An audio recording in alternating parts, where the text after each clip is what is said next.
तर भारतानं जे जे हल्ले केलेले आहेत ते पाकिस्तानच्या कुठल्या शहरांवर केलेले आहेत आपण ग्राफिक्सच्या माध्यमातून बघूया। बघा, इस्लामाबाद, सियालकोट, लाहोर, कराची आणि इकडे फैसलाबाद आणि सरगोदा या ठिकाणी भारताकडून हल्ले करण्यात आले।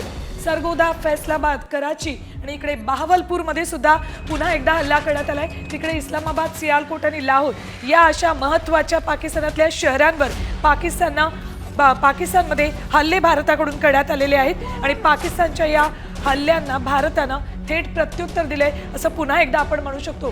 सरगोदा, फैसलाबाद, बहावलपूरमध्ये पुन्हा एकदा हल्ला केलेला आहे। तर इकडे कराची, लाहोर, सियालकोट आणि इस्लामाबाद सगळ्यात आधी भारतानं लाहोरमध्ये हल्ला केला होता आणि त्यानंतर या इतर शहरांमध्ये पाकिस्तानातली सगळी महत्त्वाची आणि मोठी शहरं या शहरांमध्ये भारतानं हल्ले केलेले आहेत आणि पाकिस्तानची पुरती वाताहत भारताकडून आता करण्यात आलेली आहे। पाकिस्तानमधली ही महत्त्वाची शहर बहावलपूर शहर अत्यंत महत्त्वाचं या ठिकाणी भारताकडून हल्ला करण्यात आलेला आहे।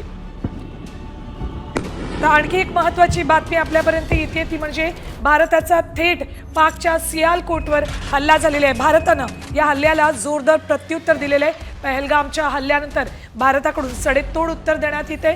कशा पद्धतीनं भारत हे हल्ले करते त्याची ही महत्त्वाची बातमी। लाहोर नंतर सियालकोटवर भारतानं हल्ला केलाय। सियालकोटमध्ये सुद्धा बदला घेण्यात आलेला आहे। भारतानं थेट सियालकोटमध्ये घुसून हा हल्ला केलेला आहे। कशा पद्धतीनं भारताकडून पाकिस्तानला हे चोख प्रत्युत्तर दिलं जाते ते आपल्याला दृश्यांमध्ये स्पष्ट दिसते। जम्मू काश्मीरमधल्या या हल्ल्याचा बदला भारताकडून आता घेतला जातोय। सियालकोटमध्ये लाहोर नंतर भारतानं हल्ला केला।